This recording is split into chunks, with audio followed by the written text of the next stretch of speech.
सभी भाइयों को नमस्कार। मैं अशोक जरोटिया। कल 16 अक्टूबर 2025 को सीबीआई ने पंजाब रोपड़ रेंज के डीआईजी हरचरण सिंह भुल्लर को गिरफ्तार किया भ्रष्टाचार के मामले में। मामला क्या था? 2 साल पहले एक स्क्रैप कारोबारी था आकाश, उसके खिलाफ आपराधिक मुकदमा दर्ज हुआ था। उसको राहत पहुंचाने के लिए डीआईजी साहब 8 लाख रुपए की रिश्वत मांग रहे थे और बिचौले के थ्रू ये रिश्वत मांगी जा रही थी। और ये भी रिकॉर्डिंग में आया है कि भाई 8 लाख तो ये देगा और उसके बाद हर महीना भी दिया करेगा। और ये डील हो रही थी एक बिचौलिया के थ्रू। डीआईजी साहब के जो बिचौलिया थे कृष्णू, उसको भी पकड़ा सीबीआई ने पैसे लेते हुए और उससे 21 लाख रुपए बरामद हुए। बाद में डीआईजी साहब को अरेस्ट किया गया। उसके घर से जब तलाशी ली गई तो 5 करोड़ रुपए नगद, 1.5 किलो सोने के जेवरात, मर्सिडीज और ऑडी कार और 22 महंगी घड़ी और शराब और कई चीजें बरामद हुई हैं। स्क्रैप जो कारोबारी था उसके खिलाफ मुकदमा हुआ 2 साल पहले। उसमें उसको राहत पहुंचाने के लिए ये सारा मामला हुआ, डील की गई। और सीबीआई की जो टीम थी ना, उसमें जो 52 सदस्य थे इस रेड में।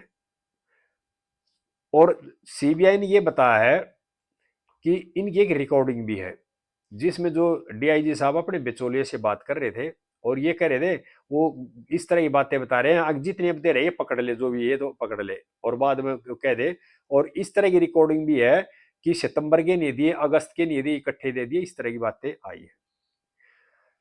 सभी भाइयों से मेरा ये कहना है, डीआईजी के पद पे है भुल्लर साहब, 5 करोड़ रुपए घरा दे रहे हैं जो सीबीआई ने रिकवर किए घर से। 1.5 किलो सोना घरा दारा था, कई प्रॉपर्टियां कागज भी मिले हैं और ऑडी मर्सिडीज कार है घर में, महंगी महंगी घड़ियां हैं, महंगी शराब है। यानी कि डीआईजी साहब का पेट अब भी नहीं हो रहा। घर का मकान हो गया, 5 करोड़ रुपए नगद और भी कई प्रॉपर्टी कागज में लिया। इतना होने के बावजूद भी, इतना बड़ा पद होने के बाद भी, लेकिन भ्रष्टाचार से बाज नहीं आए। और दिए देखो, डीआईजी साहब की कोठी चंडीगढ़ में है, सेक्टर 40 में।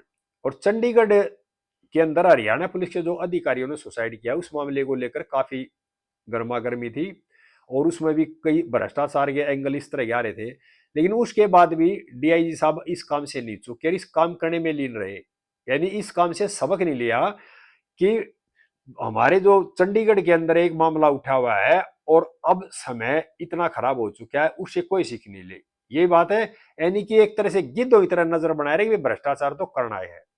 मैं यहां देशवासियों को बताना चाह रहा हूं, चाहे कुछ भी कहे, खुल के लोग बोलने से डरने लग गए और इसलिए भ्रष्टाचार को बढ़ावा मिलने लग गया। देश के जो नौकरशाह ना भ्रष्टाचार में अंत कर रहे हैं। यहां मेरा उन लोगों के प्रति नहीं है जो ईमानदार लोग हैं, जो ईमानदार नौकरशाह हैं और कई लोग हैं ईमानदार शाह, उनका यहाँ पर कोई जिक्र नहीं है। जिक्र है उन भ्रष्ट लोगों का। और ये जो भुल्लर साहब अरेस्ट किए सीबीआई ने और जो आरोप बताए हैं, जो रिकवरी बताई है, जो मैंने आपको बताया है, ये मैं अपनी तरफ से नहीं कर रहा। ये आज की खबर है अखबार में, दैनिक जागरण अखबार में, उसमें पढ़ लेना, 17 अक्टूबर 2025 के में। और बहुत डिटेल में दे रखा है और ऐसी इस तरह की बातें लेकर रखे हैं, अकाम आदमी को शर्म से पानी पानी हो जाए, लेकिन नहीं मान रहे।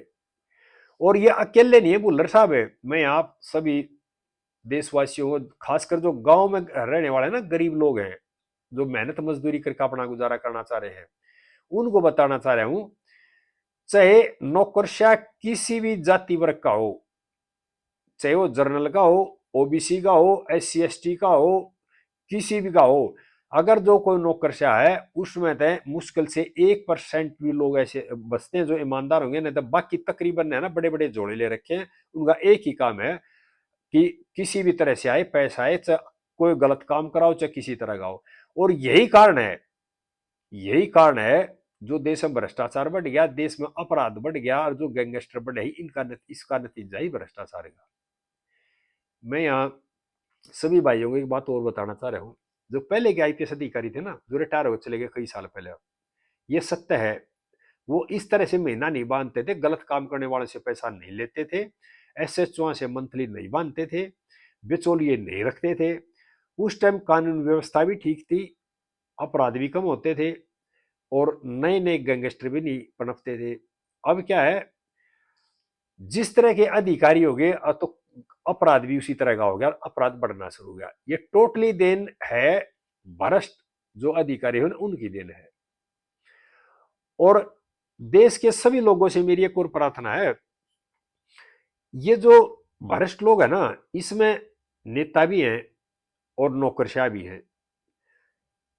इन्होंने एक तरह से कर दिया भी आप मेरे को बचाओगे मैं आपको बचाऊंगा, इस तरह की कहानी चली। और इसी का जो नतीजा है, जो रोजाना नए नए तरह के अपराध हो रहे हैं, नए नए तरह की बातें सुनने को मिल रही हैं, कई पुलिस अधिकारी सुसाइड कर रहे हैं, ये सारा इसी से मिलता जुलता खेल है। टोटल काम है भ्रष्टाचार का मामला।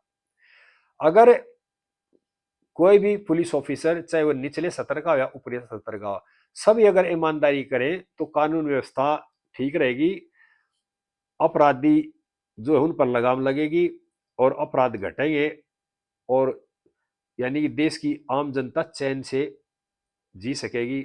लेकिन मामला क्या है, उन लोगों की भी लगाम लगेगी क्योंकि हर एक ने आप अपना एक दो दो अधिकारी से संबंध बना रखे हैं और वो लेते हैं पैसे। अब जो मामला उठकर आ रहा है हरियाणा जो पुलिस का है, इसमें भी ये एंगल जुड़ा है कहीं न कहीं से। और ये देखो, हर महीने 2 महीने में 10 दिन 15 दिन बड़े अधिकारी पकड़े जा रहे हैं भ्रष्टाचार के मामलों में, उनकी संपत्तियां भी जब्त हो रही है, उसके बावजूद भी नहीं मान रहे, पकड़े जा रहे हैं। काफी दिनों से दिल्ली पुलिस के कई पकड़ लिए बड़े बड़े अधिकारी, लेकिन नहीं बाज आ रहे, फिर भी कोई न कोई पकड़ा जाता है। इसी तरह से अब 2 दिन पहले मामला चल रहा था चंडीगढ़ में, अब जो डीजीपी कल पकड़े गए, डीआईजी कल पकड़े गए, रोपड़ गए। ये देखो, यानी कि हमारे जो अधिकारी है ना, पुलिस अधिकारी जिस पर विश्वास करते थे लोग, अपनी फरियाद लेकर जाते थे, अगर वो सिस्टम इतना भ्रष्ट हो जाएगा तो देश की उन्नति या देश की तरक्की संभव नहीं है। मेन जो कड़ी है ना, जब देश में अशांति हो जाएगी तो फिर उन्नति कहाँ रहेगी। देश में शांति व्यवस्था कायम होना बहुत जरूरी है, और उसका नतीजा वो कब कायम होगी, जब पुलिस ऑफिसर चाहे निचले सत्र के या ऊपरले सत्र के हो, वे ईमानदार होंगे और बगैर स्वार्थ के कोई काम करेंगे और सेवा भाव से काम करेंगे। लेकिन क्या हो गया, बड़े जो सत्र के अधिकारी है ना, वो इतने लिप्त हो गए भ्रष्टाचार में, उसके बारे में कुछ नहीं कहा जा सकता, रोजाना पकड़े जा रहे हैं। अब मेरी एक और मांग है, देश के अंदर है ना, एक ऐसी मुहिम चलाई जाए, जितने भी नौकरशाह हैं, ब्यूरोक्रेट्स हैं, उनकी और जो नेताओं की संपत्ति की गणना होनी चाहिए। हमारे को बहकाए जाते हैं जाति के आधार पर जनगणना होनी चाहिए, जाति के आधार पर संपत्ति का बंटवारा हो, और हम उन्हीं में बटे रहते हैं, ये आपस में लड़े जाते हैं।